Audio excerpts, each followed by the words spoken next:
আমরা বিগত কয়েক জমা ধরে সূরা আত-তাকাসুর শুরু থেকে শেষ পর্যন্ত আলোচনা করেছিলাম। আজ আমাদের ধারাবাহিকতা রক্ষা করে তার পূর্ববর্তী সূরা সূরাতুল আল-কারিয়া তেলাওয়াত করলাম। আল্লাহ রাব্বুল আলামিন যদি তৌফিক দান করেন, পঠিত সূরার শাব্দিক বাক্যানুবাদ এবং সহ যতটা সম্ভব আমরা ব্যাখ্যামূলক আলোচনা উপস্থাপন করার চেষ্টা করব। আল্লাহ তাআলা আমাদেরকে পবিত্র কোরআনুল কারীমের মর্ম অনুধাবন করা এবং কোরআনের আলোকে জীবন গড়ার পূর্ণাঙ্গ তৌফিক দান করুন। আমিন।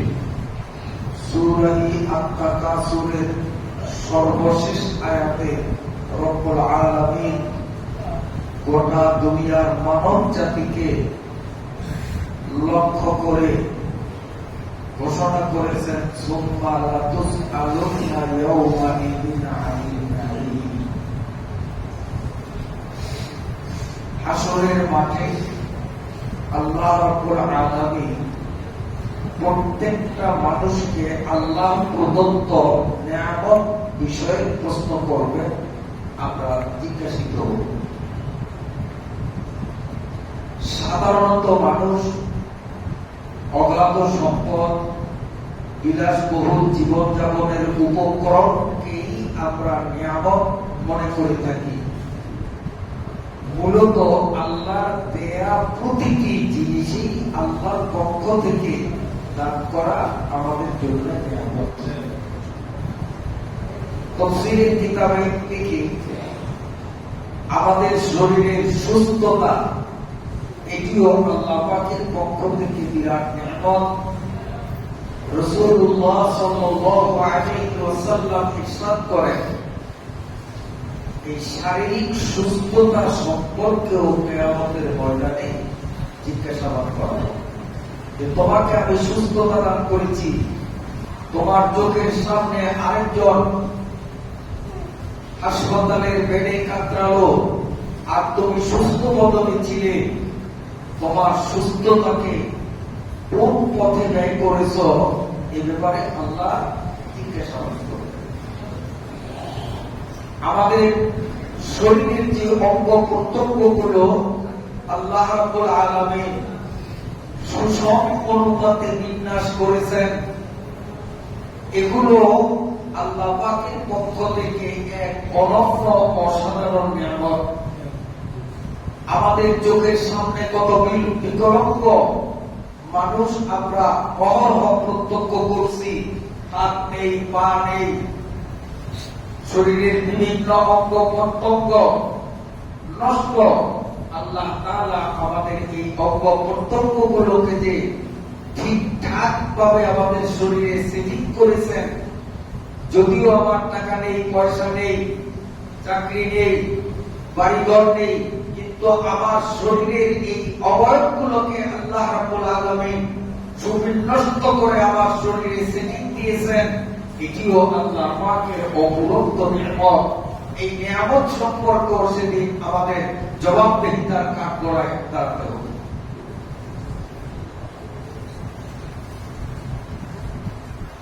আল্লাহ রাব্বুল আলামিন আমাদের এই শরীরের অঙ্গগুলোকে কি অভূতপূর্ব নিয়মে কত সুন্দর সুশৃঙ্খল ভাবে সেট করেছেন, আমরা হয়তো এগুলো নিয়ে কখনো চিন্তাও করি। ক্ষুদ্র একটি বিষয় নিয়ে আমি আজকে পর্যালোচনা করব। এই যে আমাদের নাকের দুটি ছিদ্র রয়েছে, আয়নার সামনে গিয়ে যদি নিজের চেহারা দেখি তো অবশ্যই আমরা দেখব আমাদের নাকের ভিতরেও কিছু পশম রয়েছে। নাকের মধ্যে যে পশমগুলো রয়েছে, শিল্পপতির নাকেও রয়েছে, পথের ভিখারির নাকেও রয়েছে। বড় শিক্ষিত জন, তার নাকের মতো যেভাবে পশম রয়েছে, একজন গরিব দিনমজুর ভিখারি তার নাকেও একই নিয়মে সেই পশম বিদ্যমান। এই পশমটা আল্লাহ পাকের দেয়া কত বড় নেয়ামত যে আমরা অহরহ 24 ঘন্টায় একটা সুস্থ মানুষ 1,24,000 বার আমরা শ্বাস প্রশ্বাস করি। ভেতরে কার্বন ডাই অক্সাইডকে আমরা নাক দিয়ে ত্যাগ করি, আবার বাইরের দূষণ মুক্ত আমাদের জীবন চাঞ্চল্যকে টিকিয়ে রাখার অসাধারণ উপকরণ অক্সিজেন গ্রহণ করি দৈনিক 1,24,000 বার। এই যে আমরা অক্সিজেন গ্রহণ করি, শ্বাস টানি যে বাতাস থেকে, এই বাতাস ধূলিগালি মিশ্রিত, এ বাতাস নোংরা, গাড়ি ঘোড়া চলে, কলকবজা সেই দূষিত ধোঁয়া বাতাসে ওড়ে, বাতাস ময়লা যুক্ত, আর এই বাতাসের সাথে অক্সিজেন মিশ্রিত, যা অহরহ আমরা গ্রহণ করি। অক্সিজেন গ্রহণ না করলে আমাদের জীবন চাঞ্চল্য এক মুহূর্ত কালের জন্য টিকতে পারবে না।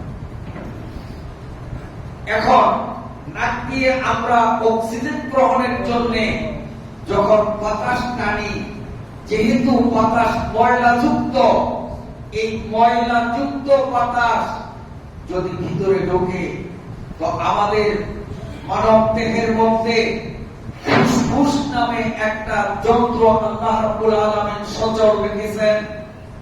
জাগ্রত, ঘুমন্ত, যে কোনো অবস্থায় 24 ঘন্টা সেটি কার্যকর চলমান থাকে। এক মুহূর্ত কালের জন্য যদি তার কার্যকারিতা বন্ধ হয়ে যায়, তখন মানুষ ডেড বডিতে রূপান্তরিত হয়ে যাবে, তখন লাশে পরিণত হয়ে যাবে, মৃতদেহ তার নাম হয়ে যাবে। এই ফুসফুসের মধ্যে ছোট ছোট কিছু ছিদ্র আছে, ইঞ্জিনের নজলের ছিদ্রের মতো। ইঞ্জিনের নজলের ছিদ্র দিয়ে যেমন তেল সরবরাহ হয়, ঠিক এই বাতাস মিশ্রিত অক্সিজেন আমাদের ফুসফুসে ঢোকে। যদি এই বাতাসকে দূষণমুক্ত না করা হয়, তাকে ফিল্টারিং না করা হয়, অপরিশোধিত বাতাস যদি আমার মানব দেহে প্রবেশ করে, তো আমাদের ফুসফুসের ক্ষুদ্রাকৃতির ছিদ্রপথগুলো বন্ধ হয়ে যাবে, যার কারণে আমাদের মৃত্যু নিশ্চিত। এজন্য আল্লাহ রাব্বুল আলামিন আমাদের প্রত্যেকের নাকের মধ্যে কিছু পশমের ব্যবস্থা করেছেন, যেগুলো ফিল্টারিং মেশিনের কাজ করে। একটা গাড়ির পিছনে যদি আমরা থাকি, ধরুন কাঁচা রাস্তা, ট্রাক চলছে, বাতাস একেবারে ধূলিযুক্ত, কিছুক্ষণ পর যদি আমরা নাকের মধ্যে আঙ্গুল ঢুকিয়ে দিই, তখন দেখবো আঙ্গুলের মাথায় কালো ময়লা আমাদের বেরিয়ে আসবে। ওই পশমগুলো ফিল্টারিং মেশিনের মতো বাতাসকে পরিষ্কার করে ময়লাটা এবারে রেখে দেয়, নির্মল বাতাস অক্সিজেন সহ সেটি আমাদের ভিতরে প্রবেশ করে। এই নাকের একটা পশমের বিষয়ে যদি আল্লাহ রাব্বুল আলামিন হাসরের ময়দানে জিজ্ঞেস করেন, তুম্মা লা তুসআলুনা ইয়াওমাইযিন আনিন নাঈম, আল্লাহ রাব্বুল আলামিন যদি বলেন, তোমাকে অর্থ করি দেইনি, ব্যাংক ব্যালেন্স দেইনি, তোমাকে বিরাট সুরম্য অট্টালিকা আমি না দিও, তোমার নাকের মধ্যে যে পশম দিয়েছি, এই পশমের মূল্য তুমি আমাকে দিয়ে যাও, সেদিন আল্লাহ পাকের দরবারে আমাদের কি জবাব দেবে? وَإِن تَعُدُّوا نِعْمَةَ اللَّهِ لَا تُحْصُوهَا। আমাদের জীবনের সূচনা লগ্ন থেকে অন্তিম সজ্জায় শায়িত হওয়ার পূর্বক্ষণ পর্যন্ত পূর্ণাঙ্গ জীবন ভরেও যদি আল্লাহর নিয়ামত এক এক করে আমরা করতে থাকি, জীবন শেষ হয়ে যাবে। আল্লাহ রাব্বুল আলামিনের নিয়ামত কোনে শেষ করা সম্ভব হবে? অসংখ্য নিয়ামতে আকণ্ঠ ডুবন্ত এই নিয়ামত সম্পর্কে আল্লাহ রাব্বুল আলামিন যদি আমাদেরকে ধরেন, সেদিন বাঁচার মতো কোনো উপায় হবে না। রাসূলুল্লাহ সাল্লাল্লাহু আলাইহি ওয়াসাল্লাম ইরশাদ করেন, হাসরের মাঠে আল্লাহ যদি কাউকে পাকড়াও করেন, গ্রেফতার করেন, জবাব দিয়ে যাও, তাহলে কারোর পক্ষে বাঁচার সম্ভাবনা সেদিন থাকবে না। সাহাবায়ে কেরাম জিজ্ঞেস করলেন, ইয়া রাসূলুল্লাহ, আপনার বেলায় একই কথা প্রযোজ্য? উত্তরে নবী আলাইহিস সালাতু ওয়াস সালাম বলেন, আল্লাহ রাব্বুল আলামিন যদি তার দয়ার চাদরে আমাকে আবৃত না করেন, তো আমি মুহাম্মদুর রাসূলুল্লাহ সেদিন আল্লাহর সামনে জবাব দিয়ে জান্নাতে যাওয়ার উপায় আমারও থাকবে না। আল্লাহ আমাকে যদি ধরেন, আমিও সেদিন রক্ষা পাবো না। ইল্লা আন তাগাম্মাদানি আল্লাহ বিরহমাতি, আল্লাহ যদি তার রহমতের চাদরের বেষ্টনীতে আমাকে আচ্ছাদিত করে সেদিন পার না করেন, তো আমি মুহাম্মদও সেদিন পার পাওয়ার আশা করতে পারি না। তাহলে বিচারটা কত কঠিন, কত মারাত্মক। এজন্যে আল্লাহ বলেন, সুম্মা লাতুসআলুন্না ইয়াওমাইদিন আনিন নাঈম। ভোগবিলাসে মত্ত হয়ে দ্বীন শরীয়তকে উপেক্ষা করে আল্লাহর বিধানকে অমান্য করে তুমি দুনিয়ায় থাকবে, কিন্তু স্মরণ রেখো, সুম্মা লাতুসআলুন্না ইয়াওমাইদিন আনিন নাঈম। সেদিন আল্লাহ পাক তিলে তিলে তার দেয়া প্রতিটি নিয়ামত সম্পর্কে প্রশ্ন ছুড়ে দিবেন। বাঁচার মতো সেদিন কোনো উপায় থাকবে। হ্যাঁ, আল্লাহ যার প্রতি সদয় হন, তার অনুকম্পা যার সপক্ষে ক্রিয়াশীল হয়, কেবলমাত্র তারই সেদিন রক্ষার সুযোগ হবে। আর আল্লাহর রহমত পাওয়ার উপায় একটাই, সেটি হলো পার্থিব জীবনে আল্লাহ পাকের দেয়া বিধানগুলো রাসূল পাক সাল্লাল্লাহু আলাইহি ওয়াসাল্লামের আদর্শ অনুপাতে পালন করা। এর বিকল্প অন্য কোনো পথ নেই। এজন্য আসুন আমরা সকলেই, ধনী দরিদ্র, শিক্ষিত মূর্খ নির্বিশেষে সবাই অসংখ্য নিয়ামতের মধ্যে আমরা ডুবন্ত। আরেকটা কথা প্রাসঙ্গিক মনে পড়লো, এই আমার হাতের আঙ্গুলগুলোর দিকে দেখেন। আল্লাহ রাব্বুল আলামিন কত নিপুণ বুদ্ধিমত্তার পরিচয়ে আমাদের আঙ্গুলগুলোকে সাজিয়েছেন। এই যে আঙ্গুলগুলো সমতল নয়, বড় ছোট। কেন বড় ছোট করলেন? কেন? যখন আমরা জীবন বাঁচাবার তাগিদে খাদ্য গ্রহণ করব, তখন যেন খাদ্য গ্রহণটা আমাদের জন্য সহজ হয়ে যায়। ভাতের লোকমাটা, এভাবে গ্রাসটা ধরা যেন সহজ হয়। যখন আঙ্গুলগুলো মিলিত করি, সবগুলো সমতল হয়ে যায়, মাথা সমান। কিন্তু এভাবে যদি বড় ছোট না করে সবগুলো যদি সমান করতেন, তাহলে জীবনেও আমরা এক লোকমা ভাত মুখে তোলার শক্তি হতো। এটিও আল্লাহ পাকের এক অনন্য নিয়ামত। হাতের আঙ্গুলগুলোকে এভাবে সাজানো, কোন দিক যাব, কোথায় কথা আসে। এই যে আল্লাহ আমাদের চোখ দুটিকে কপালের নিচে দিলেন, তার নিচে নাক দিলেন, হাতের আঙ্গুলকে এভাবে করলেন, ইচ্ছে করলে তো সর্বশক্তিমান আল্লাহ আমার চোখ তো পিছনেও দিতে পারতেন। আমার নাক এখানে না বসিয়ে নাক তো পাঁজরেও বসাতে পারতেন। আল্লাহ পাকের সেই সক্ষমতা আছে কি নেই? অবশ্যই রয়েছে। কিন্তু তিনি এভাবে কেন করলেন? দেখুন, এক লোকমা খাবার আমি খাবো, এই খাবারের কালার ঠিক আছে কিনা, না কোনো ডিসকালার হয়ে গেছে, এই খাবার গ্রহণ করলে আমার ক্ষতি হতে পারে কিনা, এই ব্যাপারে প্রথমে সার্টিফিকেট দিবে চোখ যে না কালার ঠিক আছে, এটা খাওয়ার উপযুক্ত। কিন্তু চোখ অফিস থেকে অনুমোদিত হলেই এখন এটি আমরা খাদ্য হিসাবে গ্রহণ করতে পারি না যতক্ষণ না নাক অফিসার স্বাক্ষর না করবেন যে কালার ঠিক থাকলে কি হবে, ওর গ্রান্ট ঠিক আছে কিনা। হয়তো কালার এখনো ডিসকালার হয় নাই, কালার ঠিক আছে, কিন্তু এটা পচে দুর্গন্ধ হয়ে গেছে, এটা না সাব্যস্ত করবে। আল্লাহ রাব্বুল আলামিন এমন কায়দা দিলেন, চোখ যদি দিতেন পেছনে, তো ভাতের লোকমাটা ধরে প্রথম নিতে হতো আমাদের চোখের সামনে, ওখান থেকে অনুমোদন পেলে নাক যদি পাথরে থাকতো লোকমাটা আবার ঘুরিয়ে এখানে নিতাম। দাঁতগুলো যদি মুখে না দিয়ে এই পাথরে দিতেন, তা আবার এখানে এনে দাঁতের কাছে দিতাম, এরপরে মুখে দিতাম। এক লোকমা খানা আমরা খাইতে মিনিমাম 15-20 মিনিট সময় লাগতো, কিন্তু আল্লাহ আবার অঙ্গগুলোকে এমন করে সাজিয়েছেন, তার বিন্যাস পদ্ধতি এত নিখুঁত, এত নিপুণ। আল্লাহু আকবার! তিনি কত বড় কারিগর। খাবার সামনে আসে, এক এক টাইমে চোখ নাক সব কাজ করতেছে, অহরহ আমরা সহজেই খাবার খাইতেছি। এটি আল্লাহ পাকের কত বড় নিয়ামত। এইভাবে আল্লাহর নিয়ামত নিয়ে গোটা জীবন যদি আমরা চিন্তা করি, গণনা করি, জীবন শেষ হয়ে যাবে। আল্লাহর নিয়ামতের পরিসংখ্যান শেষ করা যাবে। আল্লাহ আমাদেরকে তার নিয়ামতের শুকরিয়া আদায়ের পরিপূর্ণ তৌফিক দান করুন।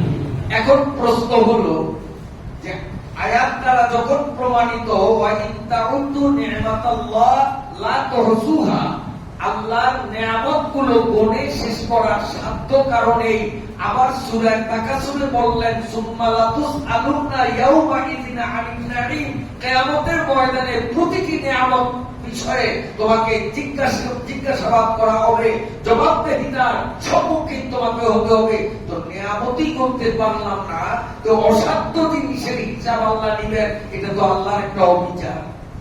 কি বলেন? যদি নিয়ামত 500টা হতো, তা আমি গুণে গুণে 500টা শুকরিয়া আদায় করতাম। নিয়ামত যদি আমার 1000 হতো, তো আমি হিসাব করে করে 1000 শুকরিয়া আদায় করতাম।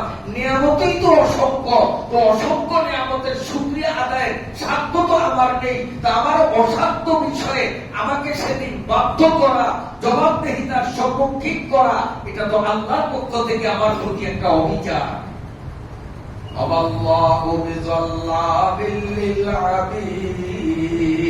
আল্লাহ কোরআন শরীফে স্পষ্ট ভাষায় ঘোষণা করেন, আল্লাহ কোন বান্দার প্রতি অবিচারকারী নন, জালিম নন, মোটেও তিনি জুলুম করেন না। কিন্তু এখন তো পেছ লেগে গেল। এই পেছ থেকে বাঁচার জন্য সহজ উপায় হলো প্রতিটি মানুষের 24টা ঘন্টা 5 অবস্থায় অতিবাহিত হয়। খুব সূক্ষ্ম কথা, একাগ্র চিত্তে আমরা কথাগুলোর দিকে মনোনিবেশ করি। প্রতিটি মানুষের 24টি ঘন্টা 5 অবস্থায় অতিবাহিত হয়। জাগ্রত অবস্থা, যেমন এখন আমরা জাগ্রত, ঘুমন্ত অবস্থা, বসা অবস্থা, দাঁড়ানো অবস্থা, শোয়া অবস্থা। এর বাইরে পৃথিবীর কোন মানুষ খুঁজে পাওয়া যাবে না। আবার বলছি, ঘুমন্ত অবস্থা, জাগ্রত থাকার অবস্থা, বসা অবস্থা, দাঁড়ানো অবস্থা, শোয়া অবস্থা, 24টা ঘন্টা। এই 5 অবস্থার মধ্যে অসংখ্য নিয়ামত অহরহ আমরা ইচ্ছায় অনিচ্ছায় ভোগ করি। যখন ঘুমিয়ে থাকি, তখন যদি আমার অক্সিজেন গ্রহণ বন্ধ হয়ে যায়, তো জীবনেও আর ঘুম থেকে জাগ্রত হতে পারবো না। এই যে ঘুমন্ত অবস্থায় অক্সিজেন গ্রহণ করতেছি, জাগ্রত অবস্থায় অক্সিজেন গ্রহণ করতেছি, তাহলে জাগ্রত অবস্থা, ঘুমন্ত অবস্থা, বসা অবস্থা, দাঁড়ানো অবস্থা, শোয়া অবস্থা, এই 5 অবস্থায় আল্লাহ পাকের অসংখ্য নিয়ামত আমরা উপভোগ করছি। আর নিয়ামতের সংখ্যা যেহেতু অগণিত, অতএব অগণিত সংখ্যক নিয়ামতের অগণিত শুকরিয়া আদায়ের সাধ্য আমার আপনার নেই। এটি সৃষ্টিকর্তা আল্লাহ রাব্বুল আলামিন ভালো করেই জানেন। এই জন্য আল্লাহ রাব্বুল আলামিন প্রতিটি নারী পুরুষ বালেগ ছেলে মেয়ের উপরে দৈনিক 5 ওয়াক্ত নামাজ ফরজ করেছেন। যদি কোনো মানুষ 5 ওয়াক্ত নামাজ রীতিমত সপ্তাহের 7 দিন আদায় করে, তো এই 5 ওয়াক্ত নামাজের মাধ্যমে আল্লাহ রাব্বুল আলামিন 5 অবস্থার অসংখ্য নিয়ামত ভোগ করার শুকরিয়া বুঝে নিবে। তো আল্লাহর অসংখ্য নিয়ামতের শুকরিয়া আল্লাহকে জ্ঞাপন করতে হলে সহজ উপায় আল্লাহ করে দিলেন যে শুধু শুক্রবারের জুমা নয়, শুধু কোরবানি ঈদ আর রোজার ঈদের নামাজ নয়, সপ্তাহের 7 দিন, বছরের প্রতিটি দিন ফজর, জোহর, আসর, মাগরিব, ইশা 5 বেলা নামাজে আল্লাহ রাব্বুল আলামিনের কুদরতি কদমে অবনত মস্তক যদি হতে পারি, তাহলে 5 অবস্থার অসংখ্য নিয়ামতের শুকরিয়া আল্লাহ বলবেন যে তোর থেকে আমি বুঝে নিলাম। বিষয়টা আল্লাহ সহজ করে দিলেন। আসুন এবার আমরা সূরা আত-তাকাসুর থেকে তার পূর্ববর্তী সূরা আল-কারিয়াতে প্রবেশ করি। আল্লাহ রাব্বুল আলামিন এই সূরাতুল আল-কারিয়ার মধ্যে এই পৃথিবী ধ্বংস হওয়া, কিয়ামত প্রতিষ্ঠিত হওয়া, পরকালের সূচনা কিভাবে ঘটবে এবং কিয়ামত সংঘটিত পরবর্তী অবস্থার ধরনটা কেমন হবে, সেই বিবরণ অত্যন্ত চমকপ্রদ ভাষায় আল্লাহ রাব্বুল আলামিন সূরাতুল আল-কারিয়ার মধ্যে বর্ণনা করেছেন। পবিত্র সূরাটি সকল মুফাসসিরদের ঐক্যমতে পবিত্র ভূমি মক্কা নগরীতে অবতীর্ণ। এই সূরার মাধ্যমে কিয়ামতের বিবরণ এবং কিয়ামত পরবর্তী সময়ের ভবিষ্যৎময় অবস্থা আল্লাহ তুলে ধরলেন, এজন্য যে একটা মানুষের মধ্যে যদি পরকালীন জগতের বিশ্বাস যদি অন্তরের পদ্মমূল হয়, তো সে মানুষটা একা একই অবস্থায় অপরাধ প্রবণতায় জড়িত হতে পারে না। যদি তার মনে বিশ্বাস থাকে যে কিয়ামত একদিন হবে, হাসরের মাঠে আমাকে কাঠগড়ায় দাঁড়াতে হবে, এই বিশ্বাস যদি কেউ দিলের মধ্যে মনের মধ্যে লালন করে, তাহলে রাত 2টার সময় অন্ধকার পরিবেশে কোন লোকজন নেই, কেউ নেই, এমন অবস্থায়ও তার হাতে কোন রকম অপরাধ প্রবণতা সংঘটিত হওয়ার সম্ভাবনা নেই। আখিরাতের বিশ্বাস তাকে অপরাধ প্রবণতা থেকে বারণ করবে।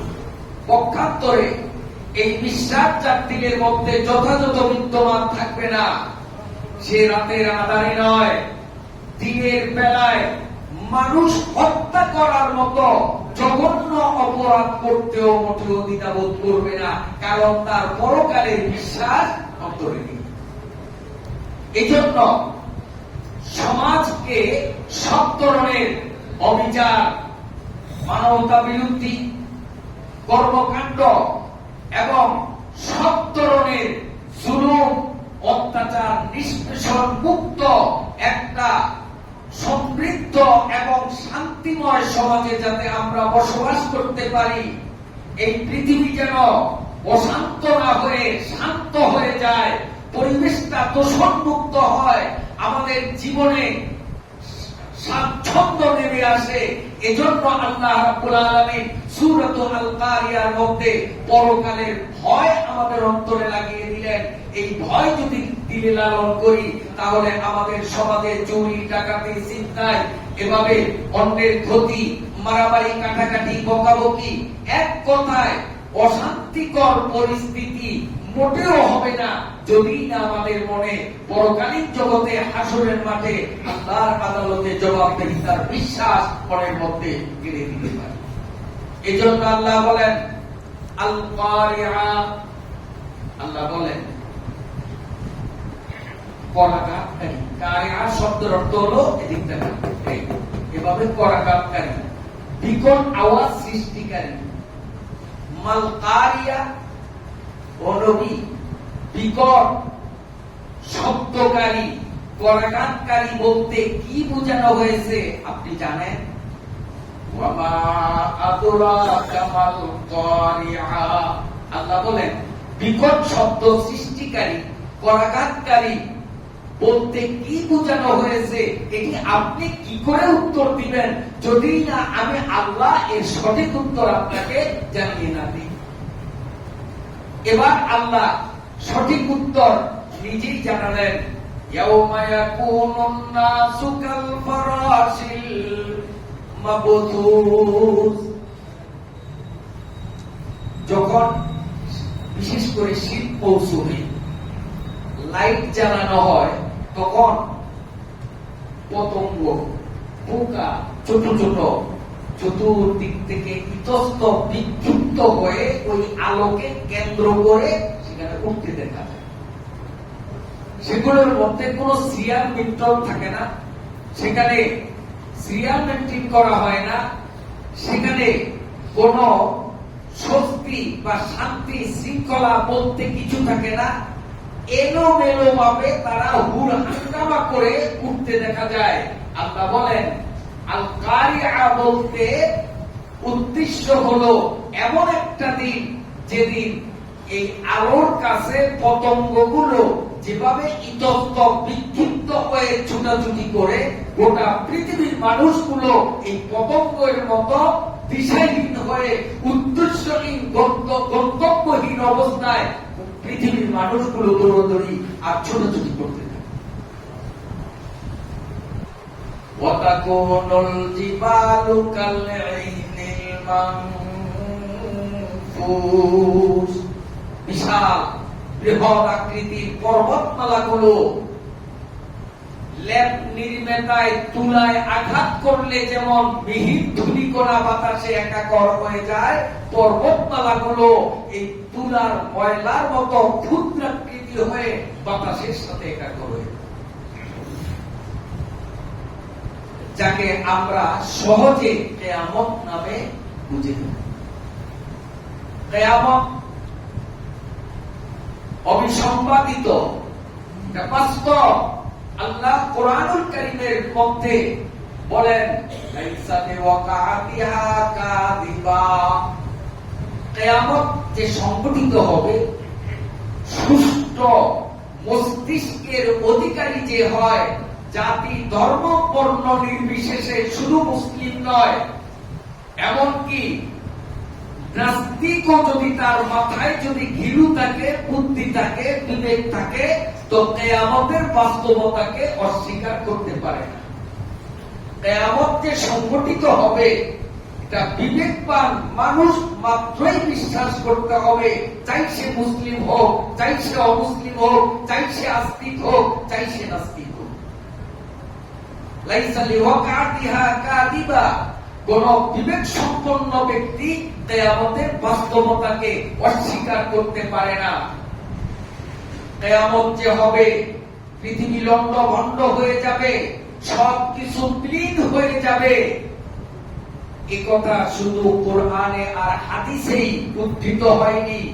আল্লাহ এখানে দাবি করেছেন এটি শুধু কোরআনের কথাই নয় যে না বুঝেই তোমাদের মানতে বাধ্য, বরং পৃথিবীর যে কোনো বিবেকবান ব্যক্তি কিয়ামতের বাস্তবতাকে স্বীকার করতে বাধ্য।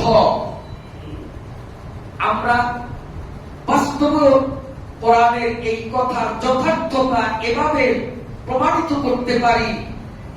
আমেরিকার একজন বিজ্ঞানী, তিনি the birth and death of the sun নামে একটা বই রচনা করেছেন। The birth and death of the sun নামক গ্রন্থে অমুসলিম বিজ্ঞানী কিয়ামতের বৈজ্ঞানিক প্রমাণগুলোকে এত সুন্দর করে বিন্যাস করেছেন, এত সুন্দর করে উপস্থাপন করেছেন। আল্লাহু আকবার। আল্লাহ পাকের কোরআনের প্রতিটি কথা বিজ্ঞান সম্মত। তিনি সেখানে বলেন যে মুসলমানদের কোরআনে বলা হয়েছে মানুষগুলো ইতস্ত বিক্ষিপ্ত হওয়ার পূর্ব মুহূর্তে সমস্ত জলাশয়, নদী, নালা, খাল, বিল, হ্রদ, পুকুর, পুষ্করী কোথাও পানির কোন অস্তিত্ব থাকবে না, সব আগুনে ভর্তি হয়ে যাবে। সাগরে আগুন, নদীতে আগুন, খালে আগুন, পুকুরে আগুন, বিলে আগুন, সব জায়গায় আগুন। পানির কোনো অস্তিত্ব পৃথিবীতে থাকবে না। কোরআনুল কারীমে আল্লাহ রাব্বুল আলামিন এই কথা 30 নম্বর পারায় বলেছেন। কিছুদিনের মধ্যে আমরা সেই সূরায় আসবো ইনশাআল্লাহ। The bird end of the sun নামক বইয়ের রচয়িতা তিনি কোরআনুল কারীমের এই আয়াতের উদ্ধৃতি দিয়ে এবার তিনি বিজ্ঞানের থিওরি সেখানে বর্ণনা করেন যে বর্তমানে যে পানিকে আমরা বলি জীবন, পানির অপর নাম জীবন, পানি ছাড়া প্রাণীর জীবন চাঞ্চল্য অব্যাহত থাকতে পারে না। এই পানি নিয়ে গবেষণা করে তিনি বলেন যে মূলত পানি এমন একটা পদার্থ যাকে নিয়ে গবেষণা করলে দেখা যায় দুই বিপরীতমুখী, দুই বিপরীত ধর্মী জিনিসের সমন্বয়ে তৃতীয় আরেকটা জিনিসের অস্তিত্ব। একটার নাম হলো অক্সিজেন, আরেকটার নাম হলো হাইড্রোজেন। দুইটা কিন্তু বিপরীত ধর্মী। এই বিপরীত ধর্মী দুই জিনিসের সংমিশ্রণ যখন ঘটে তখন অক্সিজেন আর অক্সিজেন থাকে না, হাইড্রোজেন ও হাইড্রোজেন থাকে না। দুইটার সংমিশ্রণে তৃতীয় আরেকটা জিনিস জন্ম নেয়, এটার নামই হলো পানি।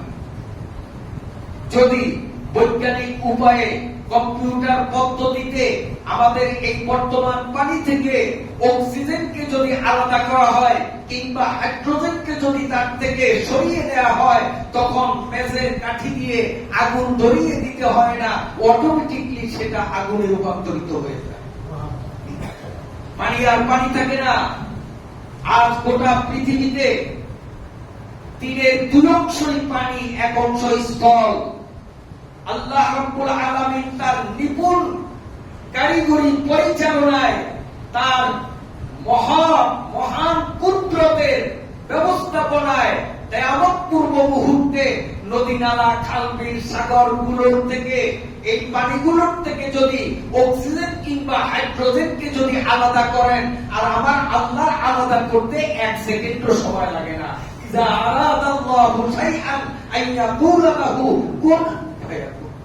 আল্লাহ যদি বলেন হে পানি তোর অক্সিজেন বের করে দে, দিতে বাধ্য, 1 সেকেন্ডও লাগবে না।